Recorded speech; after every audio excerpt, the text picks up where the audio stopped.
आओ मुसलमानों, तुम मुझे नहीं तो खुद नेता बन जाओ। मैं तुम्हारे साथ ठहरने के लिए तैयार हूं। आपसे हाथ जोड़कर अपील कर रहा हूं कि तुमने 60 साल कांग्रेस का, आरएलडी का, समाजवादी का, बीएसपी का साथ दिया।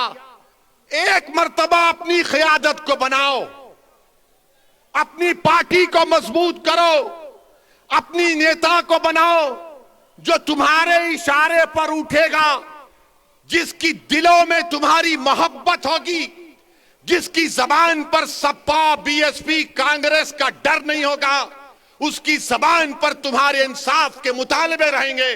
वो तब होगा जब आप अपने वोट से मंजलिस के उम्मीदवारों को कामयाब करेंगे। मगर मेरी इस बात को याद रखो, मेरी इस बात को याद रखो कि कहीं 60 साल के बाद कोई एक और दीवाना आकर मेरी जबान में इन आने वाले बच्चों से ना कह दे जो कल बूढ़े हो जाएंगे कि तुमको तुम्हारा हिस्सा नहीं मिला। हिस्सा उसी वक्त मिलेगा जब आप उठ खड़े होंगे, सियासी क़यादत बनाएंगे, अपने वोट से अपनी पार्टी को कामयाब करेंगे। जिस तरह ठाकुरों ने योगी को मान लिया, जिस तरह पिछड़ा वर्ग ने मोदी को अपना लिया, जिस तरह दलितों ने आज बहन जी और चंद्रशेखर आजाद को अपना नेता मानते हैं। आओ मुसलमानों, तुम मुझे नहीं तो खुद नेता बन जाओ। मैं तुम्हारे साथ ठहरने के लिए तैयार हूं। कब तक हम सिस्कियां लेकर, कब तक हम इस गैर यकीनी कैफियत में अपनी जिंदगी को गुजारेंगे?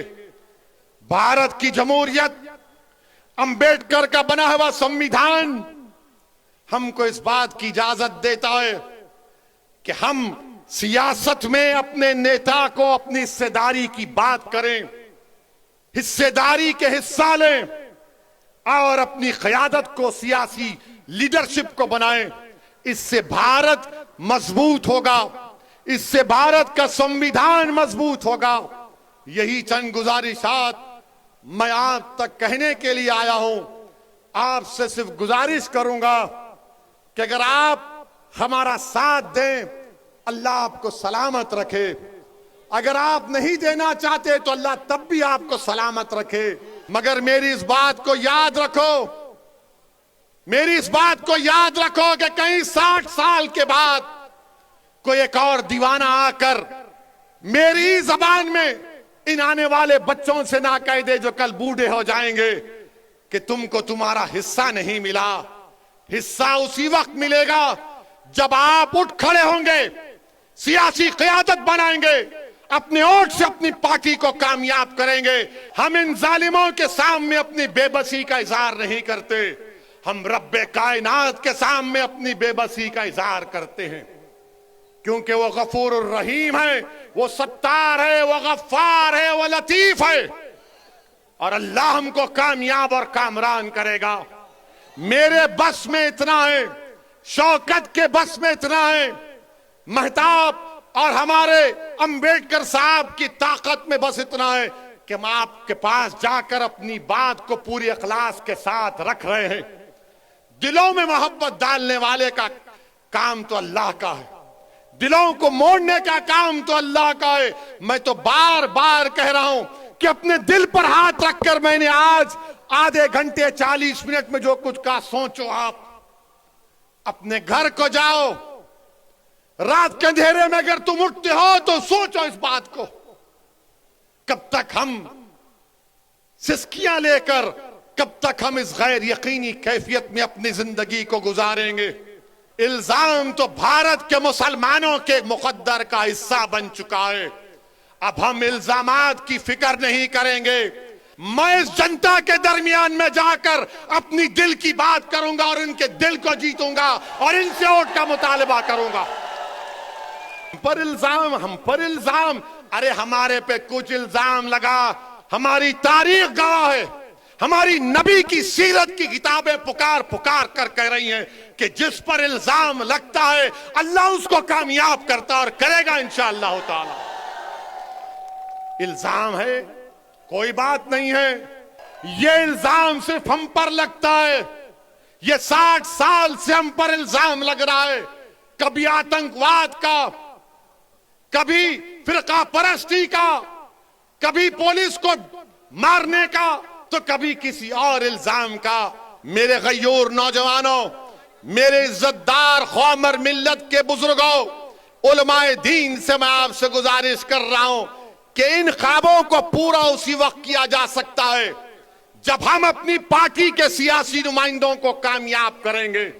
कोई उठकर बोलेगा ओवैसी मुसलमान अगर जीतेगा तो क्या सांप्रदायिकता को फायदा नहीं पहुंचेगा? मैं कहूंगा कि फिरका परस्ती खत्म होगी, फिरका परस्ती खत्म होगी अगर मुसलमानों के नुमाइंदे कामयाब होंगे। कोई पूछेगा कैसे? तो दैनिक भास्कर अखबार उठाकर देख लो आप।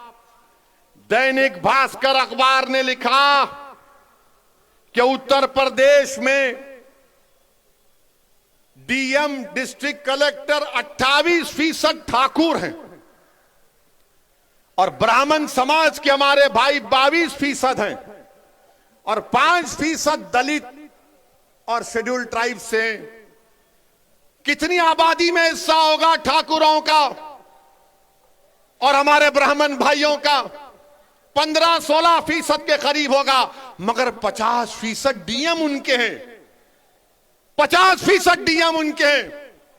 समाजवादी की सरकार हो, बीएसपी की सरकार हो या बीजेपी की सरकार हो, ठाकुर और ब्राह्मण विधानसभा में 25 से 27% नजर आएंगे और 19% मुसलमानों की हिस्सेदारी की मैं बात कर रहा हूं। नहीं, सांप्रदायिकता को फायदा मिलेगा, फिरका परस्ती बढ़ेगी। ये करेंगे तो बहुत अच्छा, ये दूध के नहले में हैं, ये बड़े पाकीज़ा हैं।